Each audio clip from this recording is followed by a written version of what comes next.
All right. Hola, y'all. This is Jay Leeper with Behind the Grind, a professional DM chronicle. I'm doing our very first interview, and I have on here Hovannes Garabedian. Hovannes is the creator of Point System Gaming and a good friend of mine for, God, 20, 30 years. It's been a while. So, Ho, I'm going to go ahead and, if you wouldn't mind, just tell us a little bit about yourself. Well, I mean, there's quite a bit to tell, actually. I started gaming, in 1983. I remember it very well. And I was in high school, 10th grade, and we got the first DMG, the one with the Efreet on the cover. I don't know if you remember. And it changed my trajectory of my life, I guess you could say. I fell in love with fantasy gaming at that point. In that summer, my very first character made it to fourth level. He was a ranger, and he died in a dungeon somewhere. And that was it. I was hooked. From then on, it was just, one after another gaming system. But I've always liked the fantasy genre the most. Oh, very cool. Um, How did you get to become a game master? well, basically, we took turns in my earlier career because everybody wanted to play and nobody wanted to DM. So when my turn came around, we was a group of four. I realized that I actually enjoyed DMing more than I enjoyed playing. Not by much, but almost. And that was it. Once I started reading all the materials, I promise you, I couldn't read it fast enough. I couldn't digest it well enough. Everything that was out there, including books and charts and maps and everything else, fed into my obsession. And that's exactly what it's been, an obsession. So it was like, one game after another, and usually I was DMing at least one and playing in another, and then it just went on from there. When I graduated high school and went into the workforce, my group expanded, my DMing expanded. We tried different gaming systems, and then I joined the military where I met Jay. Man, long, lot of years ago. That was back Hmm. in 88, That's correct. 80, 88, 89. 89. Yep, that's right. Yes. And we were overseas in England, which, by the way, is a very rich area for fantasy gaming. There is all kind of old buildings there, all type of artistry. Not to mention that the English people, they love to game and read, and they're wonderful. And that's when my gaming, I guess you could say, desire, passion went into overload. Those 3 years were probably my best years, and I learned more in that time than I've done since. Um, can you tell us a little bit about point system gaming? Now, this is something I've been involved with now for 4 years and stuff like that. But give us a little bit about the history of it. What motivated you to do this? Just what would you like to share about the system? Well, basically after, we're talking about 2000 here, year 2000. So that's what, 24 years ago. Mm-hmm. Um, right around that time, I had returned from overseas and got into the workforce here. And by that time, I had played over 100 different role-playing games of various different genres, and come to the conclusion that no game system was perfect. So I had to create my own, right? Of course, mine isn't perfect either, but I have drawn from my knowledge and experience over the years of the different things that I found to be functional, and some of the things that were not functional. I excluded those. Um, and that's where everything began. It was a homegrown function, so we can have a system amongst my friends that we can deploy and use and understand for our own benefit. And it just evolved from there. We are on version 10.7.4 over what 24 years of game testing, development, and trial and error. Right. Yeah. 4 years of which you have been involved with, This Jay. is true. Very true. Very true. And it's been a lot of fun all this time. Um, as far as and just to lend credibility along with your role playing as much as you have and developing this thing for the last couple 2.5 decades and whatnot. But you've also been involved in Gen Cons and things of the sort as well, correct? Yes, I won several awards, usually on the other side of the DM screen. Um, and I remember vividly when we came back from England, me and a buddy of mine, we won first place in a Gen Con in New Orleans, actually, and that was wonderful because I still have that $100 bill that I got from there. It's somewhere in all of my paperwork and stuff. I probably should have used it to buy more books, but I thought I'd keep it. And that was one of the things that I remember clearly. Of course, we've won other things like BattleTech. You and I were in Mm-hmm. England, and some of the other Gen Cons. There's been dozens and dozens, but lately I haven't really gone to a lot, and I've been meaning to do that. But life is life, you know. That it is. Uh, Talk to me about the first time you were running a game. How did it go? It did not go well. My players revolted on me. They basically because I was labeled a DM monster lover at that time, right? Because I enjoyed the monsters so much that I would give them flair and personalities, even when they probably should not have deserved one. And I didn't like to see them lose, so I played them to the efficiency that they should have been played. And my players didn't really care for that much because their characters kept on dying. Moving on, what is your most memorable campaign that you ran, and what about it makes it stand out to you? Well, as you know, as a fellow DM, the most important thing is you got to have good players. That right there sets the tone for any type of scenario you're going to run for any length of time. If you don't have good players, then you're already shooting yourself in the foot, and that's a hard thing because players come and go, life happens, and things change. Um, so that would be my number one important thing as a DM is to have the players that can carry the load, so to speak. Then you got to come up with the vision, and it's not necessarily something that's just reading out of a module. If you're going to be running a game, sorry about that. All good. If you're going to be running a game, then you have to think things through. It takes time. It takes planning. It takes a lot of planning, actually, to be a good DM. You have to do your research. You have to do your background notes. You have to get pictures. You have to draw maps. You have to decide who's doing what to who and when. And it's a lot of work. Most people don't realize how much work goes into a good story. But once you got all of that stuff down, it's magic. My best and favorite scenario lasted almost 2 years. And I think you were involved in it too, Jay, back in England. And even after you left, because you had to PCS out to a different duty assignment, we continued playing for about another 8 months after you left. And the characters reached immortal status. It was the very first game that achieved that level of success for me. And that was back in 92, I believe, Is there any 91. players or GMs that made an impact for you that you learned Oh, from, and anybody come to mind? dozens of them. And it's like a good DM knows that he's not perfect, no matter how long you've been doing it and what you've been doing, right? So you learn from every opportunity you get. Some people like to do voices. Some people like to immerse this, and describe the scene. Some people like to to use, different types of miniatures. And all of these things are very helpful in their special way. And some DMs do it better than others. And you learn from the ones that are better than you, and you teach the ones that are not. Is anybody coming to mind as far as you'd like to give a shout out to? Oh, well, let's see. Jim from overseas, Jim Goldberry, that's right. Jim Goldberry. He was the one that taught me how to make very good evil characters and villains, and I learned that from him. I was not as diabolical. I was not as underhanded nor scheming until after I met Jim. Sorry, and that has stuck with me through all of these years, as you well know.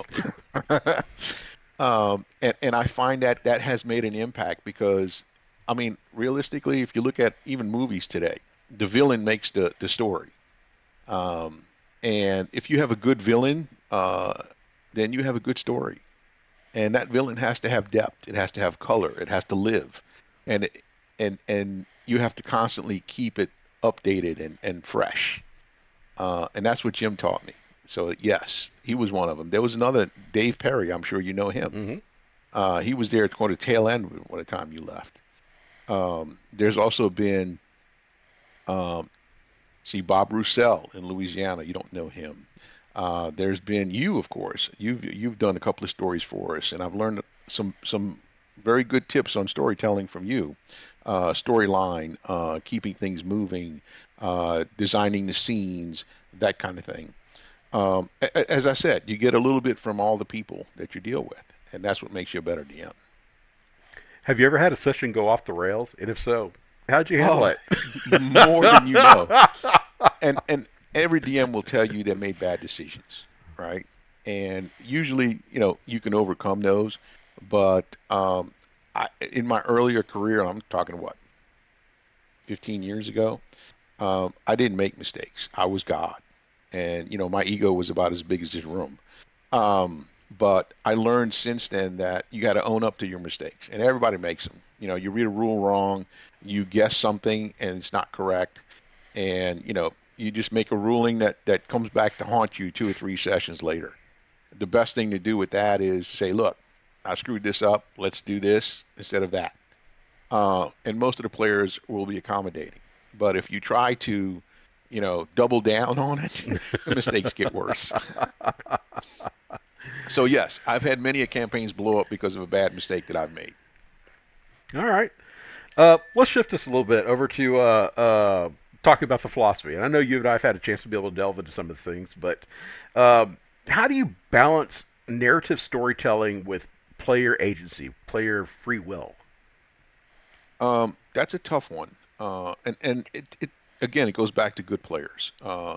I try to make it to where a game is focused on the players for immersion purposes. Okay, but when there's dice rolling involved and writing things down and what have you, that's out of game functions, right?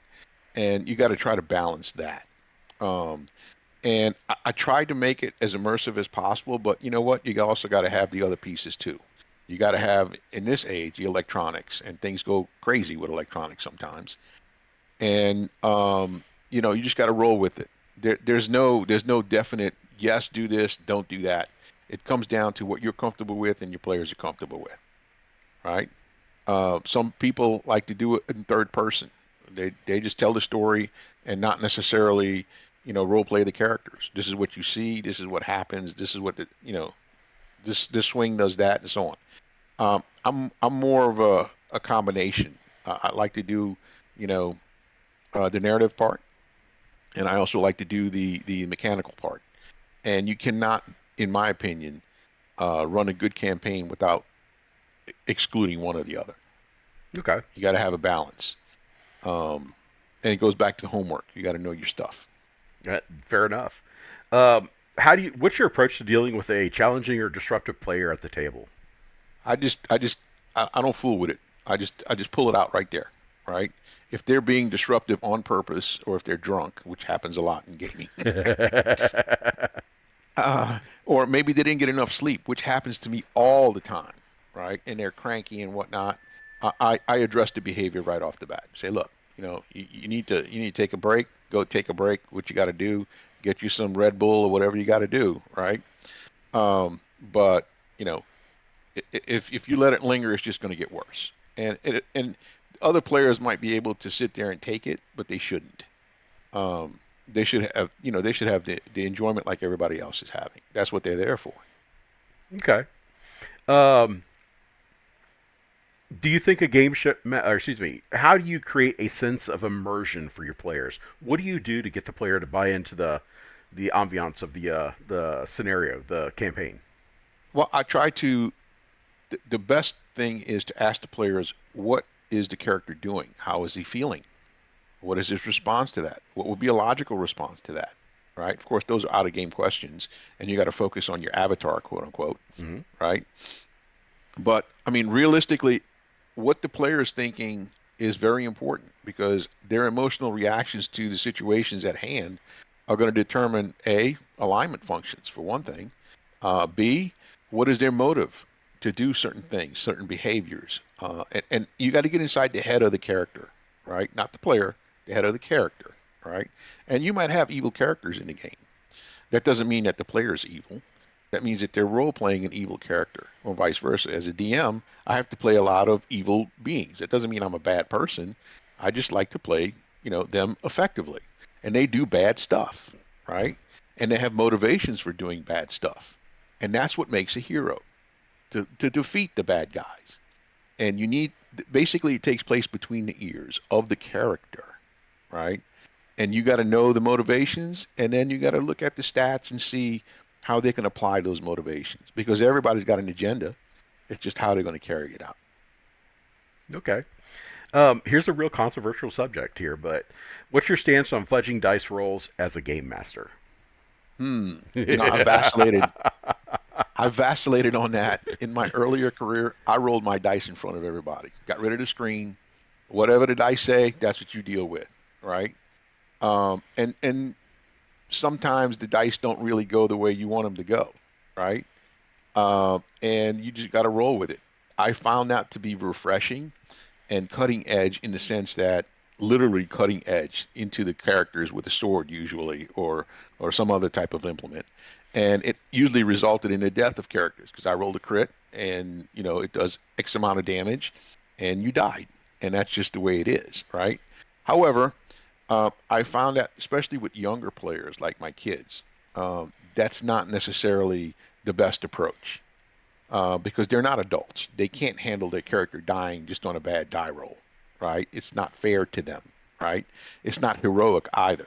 So that's what I'm talking about when I vacillate. It depends on the audience that you're dealing with. If people are serious, they want to play the game and they want to have the threat of death, then let the dice roll, and that's how it goes. If the people are there for more of a soft, entertaining type of scenario, then you might not want to roll the dice and just say what happens, and that's okay too. It all depends on the flavor and the people that you're dealing with. Okay. So let's switch over to another topic. I know something that you take great pride in working on. So we're going to talk about crafting worlds and narratives. Okay. Oh boy, yes, Right. yes. What's your approach to world building for your campaigns? Do you build top down or bottom up? Well, I've done both, um, and I would like to say that in my early career, I started small and then expanded from there. In other words, I had one village, then I had two villages, then I had a city, and then I had a kingdom, and then I had a region, and so on. That approach worked well in my earlier time because I just didn't have the knowledge and or expertise to do a whole world from top down. So the bottom up approach is better for novice GMs. You build as you go kind of thing. Uh, However, this is my fourth opportunity to build a new world, and I'm working on one right now. Actually, it's called Eye of Evermore, Okay. and it'll be a function for point system gaming. I'm working out the kinks and putting it on the website for download and what have you, as we speak. So as I said, this is my fourth world, and it is very detailed. It's huge, and it's got a bunch of races and a bunch of places and cool stuff to do, right?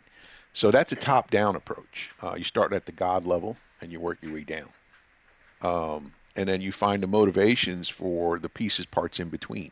Why does this kingdom exist? How many wars did it have? Right? Was it successful? Why does this desert exist? Is it a function of a magical haywire storm that took place, or just a regular desert? Right? Is there anything under the desert? Anything under the ocean? And how many moons does it have? Who lives on those moons? Et cetera, et cetera, et cetera. And the more detail you put into it, the more fun the characters will get out of it. Sorry Okay. about that. No, you're totally good. What is your process for creating memorable NPCs? How does that work for you? Oh, that's my favorite thing. I mean, bar none. Favorite NPCs. And an example I can use is recently. I don't know if you've watched the Avengers Endgame or even Some of the other I Avengers say, with who Thanos. hasn't? Yeah. Yes, I mean that's a real common one. But I mean, if you sit down and you look at his psyche, you can relate. He doesn't think he's a bad guy. He's doing bad stuff, but he doesn't think he's a bad guy. In fact, he thinks he's a savior. And that generally works best for your big, nasty uh, NPCs that are running the show from behind the scenes. And if you look at the movies, that's exactly what he was doing for the several movies in front. In front. And then when the final bad guy is there, he is really a bad guy, and you need a whole team of people to take him down. That's the best analogy I can give you. Uh, and just because he's a villain, he might not think he's a villain. He might, like I said, he knows better than you sometimes, and he should teach you a few things, and that's a good thing. And sometimes, very rarely, good role players flip to the bad side because they agree with his philosophy, and that's the most fun as a GM. I was thinking about that. Even your big bad evil guy Tep and stuff like that. He had an actual logic involved, and Hmm. that was really really cool. But is any techniques that you use for your NPCs, like a tavern maiden or a stable guy or something like that? I mean, do you give these guys characters and personalities? How do you do that, or do you do it? I try to because again it helps with the immersiveness, right? Um, and I have some generators that generate characters for me. So I have stats to look at while I'm gaming or pre to the game. So if a person has a brilliant, barmaid, then she's going to know a lot of stuff, right? About what's going on and how things apply and what have you. Or a perceptive one for that matter might know who's up to what in town, right? So those things are important. But generally speaking, I mean, a barmaid's a barmaid's a barmaid. You know what I mean? Unless she's pertinent to the story, I'm not going to give it too much color, but just enough to make things, hey, she might be rotund. She might be, a stick figure. She might be very comely. She might have a terrible personality. She might smell bad. Who knows, right? But all of these things are randomly rolled in the generator that I have, and good DMs that have been doing this for a while have their own. Got it. Um, how do you incorporate player backstories into the larger campaign narrative? That's a tricky one. And I think that the session zero, if you will, is perhaps the most important session for a game. That session zero determines the success of the overall game in the long run. And I'm not talking about 6-week games. I'm talking about potentially a year or two. If you don't do a good job in setting up the backgrounds and weaving them into the storyline at some point or another, then you're going to have a problem because their background is going to go against the storyline, and then the player is going to be confused as to what he should follow. And I've made mistakes like that before. I think all DMs have. How much do you put into a background? Mm, Usually, I don't like to put in like 1 page worth of data, right? Uh, Character description. What did he do before he met the other game PCs? What is his motivations? I like catchphrases sometimes. Um, and some aspects of what he wants to do. It's like anybody else starting out from high school. If you want an analogy, right? You're coming out of high school. Some people don't know what they want to do with the rest of their lives, right? Some people do. Some people have a very good idea of where they want to go and how they want to get there, and that's what the backstory is about. Okay, what are your goals? Short term, medium term goals, and long term goals. Maybe a mage character wants to be an archmage, or maybe he's just doing it just to get by because he comes from a very poor family and he just wants to put food on the table, and he's using magic to do that with, right? So I mean, it all comes down to the motivations of the PCs, and that's their responsibility, not yours. You just have to make sure that those opportunities and those backstories are interwoven in what's going on in the rest of the world. Okay. What advice do you have for GMs who struggle with improvisation during sessions? Yeah, well, that's kind of rough. Because I mean, you heard of writer's block. Well, there's improv block too. And sometimes, you just don't get the feel, or it just doesn't come to you, or you're just caught off guard, and you're thinking about three things at once, and you can't figure out which one to do first, right? That's more happening with GMs than anything else. So you just got to roll with it. I mean, there's no easy way. Um, Preparation helps when you have an idea of how you're going to play certain key NPCs. Get an idea of what their personalities are, how they think, and what their goals are. They're always trying to achieve their goals. And putting on a different hat as a GM, you got to make sure that that hat and the goal is clear to you, and that usually gets rid of the block. Okay. Um, Shifting once again to the role of your role in online tabletop TTRPG community. Mm. So, what do you think is the biggest challenge facing game masters in this modern TTRPG community? What do you see as the biggest challenges that we're seeing right now? Um, that's a tough one. Um, I would say in the last 10 years or so, the gaming industry has changed quite a bit. Um, and you know, I I feel different about it, right? Electronics have made a big impact in gaming. Some of it bad, some of it good, right? As I said, generators for all kind of different things. Now AI is on the horizon, which I think will revolutionize the gaming industry, right? Um, and then of course there's the bad things because then you got the phones for distraction, and then you got the phones to look up everything, and then you got all the other little bells and whistles that take you out of the immersion process. And of course, we're doing this via, computer age, right? I liked the old-fashioned sitting down at the table where I could see the emotions on the faces of the people that I'm gaming with, and that to me was a big motivator as a DM. When I catch someone by surprise, or they don't know how to deal with a situation, and that's just delicious. It really is.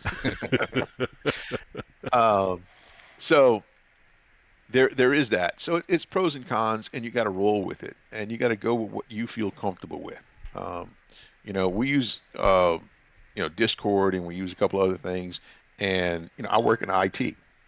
I'm better off in some areas than others, and I'm sure other DMs have certain strengths and weaknesses, and you just have to go with your strengths. Minimize your weaknesses, get to know your players, and work with them and see what's comfortable for them. That's basically what it is. You know, I like rolling dice. I don't do that anymore. I have electronic dice rollers. I like the sound of rolling dice. I don't get to hear that much because I got these headphones on right here. Right.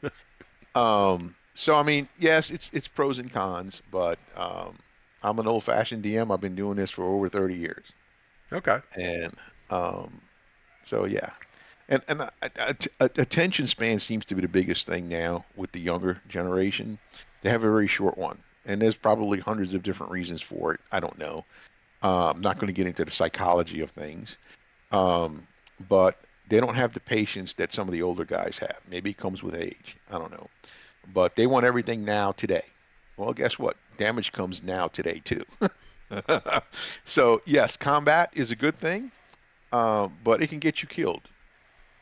So you gotta, you know, good players want to role play and combat in balance. I find that to be very effective. Okay. But the younger generation leans more towards combat, and so a lot of gaming systems have updated their versions to focus more on combat and shy away from the role playing. Um, Mechanics are important, but they're not the most important thing. Okay. The next question kind of piggybacks on what you're talking about. How has the rise of actual play or content of streaming impacted the way you approach game mastering? That's yes, that's a good question. Now that you can reach more people in different parts of the country. I mean, look at us. We live in Texas, right? But there's what, 4 hours distance between us, right? Absolutely. And I would not have been able to game with you if you were not in the same town without the electronics. So in that sense, it's a plus. In fact, we're dealing with people in different states, four different states on the game that I ran and the one you're running now, right? So that's the plus side. You can game with people across the world, right? If they got the time, they can jump on. Fantastic. The bad side of that is again, electronics mess up. You might not get the audio, you might not hear it, you might do this, and time is consumed by fixing those errors, right? So you have to learn new skills that you don't necessarily need with tabletop. You need to know how to get Discord running. You need to have a computer that can run it, right? Then you need to have multiple screens so you can see what's going on, and so on and so forth. So there is that learning curve, if you will, with the electronics. That's an extra layer of difficulty. Um, and but like you said, you take the good with the bad. I like to be able to gen up a character instantly, an NPC when I need one, or roll, a whole bunch of series of dice, or whatever type of scenario you're looking at that a computer can help you with. Those are good things. Um, but you know, I still like to have the people at the table if I could. We Yes. could all get drunk together. We never did that. No. Okay, so knowing that a lot of our audience is going to be centered towards professional game masters or people trying to improve their craft or be better at it, what role do you think that the professional game masters play in shaping the tabletop role playing game community? Well, one thing that I've learned, a hard lesson for DMs, it's not about me. It's about the guys that you're dealing with and the story that you're crafting. The story takes precedence over everybody else, including your players, because the players only have one part of that story. You, as a GM, are running the things behind the scenes. That's one part as well. But when you put it all together, the final product, like a movie, right? Everybody contributes, all the actors contribute, but no one actor should carry the whole show. So it's like I said, it's not necessarily about me as a GM. It's about the story, and whatever makes that more effective is what you want to employ whenever you can. And sometimes taking a step back and saying, is this really where I want to go with this, or is this a good idea? Is a very very good tool. Self-checking, reiterate, yeah, excuse me, reiterating the focus of the NPCs. Why are they doing what they're doing? And can that change? Of course it can change. We're all humans, and so are the characters, right? Or some race thereof. And that's my wife. She's saying hello. Um, and by doing that, you get to create new things and new horizons that come up. And that leads the game into very interesting areas, maybe something that you haven't really thought about before. Okay. Yeah. What is your vision for the future of tabletop RPGs, and how do you see yourself and point system gaming contributing to that evolution?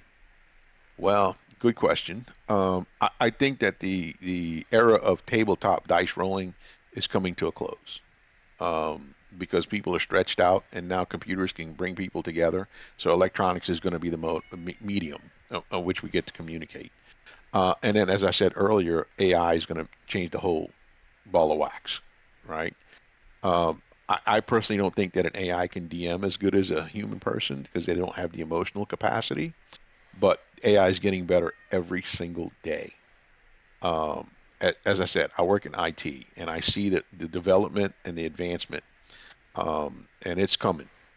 In 10 years, you're not going to be able to run a scenario without an AI aid. You just won't do it. It would be too much work.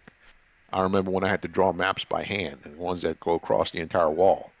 Don't have to do that anymore. And you could just tell an AI, give me a map that does this, or build me a city that does that. You know how long it took me to build my first city of 40,000 people? It took me 4 months. Okay. And that could be done in 4 minutes now. That's the difference. That's significant. That's huge. That is huge. And, you know, I'd like to embrace that change as it's coming down, because that's where my kids are going to be playing. And I like to watch them play. Sometimes I'll run them in a scenario. And one thing that they tell me all the time is, Dad, you're the best DM because you have great stories and all this other stuff, right? Well, I said, son, I've been working on this for 30 years, right? I know my world, I know my NPCs. That's why I can do a good job. There's no substitute for homework, whether it's on a computer or whether it's on a piece of paper. If you do your homework and you know your stuff, you'll be better at it. Bottom line. Very cool. Okay, we'll be drawing this here to an end here before too long. But before we do, I want to go back to point system gaming, your baby. What are some of the things about it that make it unique and different from, say, the more popular game systems? I'm not trying to badmouth or bash any others and stuff like that, but just take a moment to plug PSG. Okay. Well, first of all, it's built on the shoulders of all of these wonderful game systems that existed before. And Gary Gygax kicked it off how many years ago? 35, 40 years ago, right? And he came up with something that has blossomed into what we have, all the different genres and what have you. So credit goes to, the giants that came before. And that's very important. And one of the things that I've learned is by trying different game systems, you know what works and what doesn't. And if you have a seasoned player, they're going to be able to adapt to whatever gaming system you put forth, right? They're going to know where the bonuses are in certain areas. They're going to know where the minuses are, and how to leverage that in their characters. And that's a good thing because they want to make good characters that survive, right? So point system gaming for me is open ended in the sense that you should be able to do anything that you want at character generation, right? Now decisions, however, uh, shorten your path, so to speak. You can do this at character generation before any dice are done, right?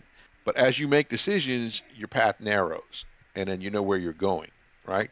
That's not to say that you can't switch paths, because you can, right? And of course, I also believe that one of the major factors is the way I do alignments. I don't necessarily agree that a paladin is lawful good and that's all he can do because the paper says so. I look at behavior and reward it or punish it based on what they do actually in game. It's kind of like a reversal. You know that because you've played in the games. And it's hard sometimes to keep up as a DM, but I have a little tick chart next to what I do, right? And as I'm passing out gold pieces and experience points at the end of the scenario, I also pass out, morality and ethics bonuses or minuses as I witnessed in the game. And sometimes that leads to a discussion. And that's good, right? Another thing too about the gaming system is um, it's simple on the surface, but it has depth. It has different layers of options which you can employ to really bring the game forward. What I'm talking about here is combat options. Anybody can swing a sword, and for the layman player, it's easy. You roll your dice, you hit, you miss, whatever, and it works on that level. However, if you want to get into advanced techniques and such, they have different things that you can do. Half action, splitting dice, multiple actions, and so on and so forth. And this bleeds on over into the magic system, which is built from the ground up. It's not like any other gaming magic system that you've seen. It borrows a great deal from Mage the Ascension, but it is different in a lot of ways as well. 10 schools of magic. Each school has its own thing, and you blend the schools to achieve your spells, right? Sounds simple? It's not. uh, there's pieces, parts to it, and to be a good mage, you can use the stock spells, which makes things easier for novice players. But if you really want to get into the nitty gritty, you write your own, and this system allows you to do that. It's very customizable in that sense, and not just for mage characters, for priest characters too, and rogues and what have you. Um, I don't necessarily like the direction that the gaming industry is taking with half race this, a quarter race that, and all these bonuses, and that's min maxing to me, right? Never like min maxing. Come up with a concept, build a character after you come up with the concept, not the other way around. Don't come up with the mechanics first and then try to make a concept that fits the mechanics. That doesn't work well. It's been my experience anyway. If you have a good solid concept for your character, good background for your character, you'll enjoy playing it more. And when the character does die or retires or whatever, you will remember the good times, and you will remember the motivations that gave you those good times, and that's what role playing is about. Very cool. I mean, here Um, we are, 30 years later, and we still remember vividly some of the stuff that our characters did in England, which yeah, was what 30 years ago. that's right. I could sit down and tell you stories for hours on end of what my characters did, and that's a perfect example of what I'm talking about. All right, we'll draw this to a close, and for the audience, I'll have a link on the bottom for Point System Gaming, and we're looking for feedback. If you have questions for Hovannes, put it on there, and I'm sure he'll be glad to respond in some way, shape, or form. But in the end, this is for you guys. This isn't about Hovannes. This isn't about I. This is something that we want to do for you guys. We want y'all to be able to. Um, just be able to learn something from the different people we talk to and just networking with each other. So, again, Hovannes, thank you so much for taking the time to talk to me to do this interview, and we're going to see how things turn out as far as feedback. But man, I'm excited about the point system gaming and the route that it's going, and it's going to be a thrill. It's been my pleasure. Always a good friend, Jay. Like I said, I've been knowing you for 30 years. Happy to help. And gaming is an evolving thing. So is PSG. It is. All right, guys. We'll wrap it up. Thank you so much for tuning in, and I look back forward to hearing back feedback from you guys. So I know Ho will as well. So take care, game on, and I hope the dice don't let you down. Take care, guys. Bye bye. Bye bye.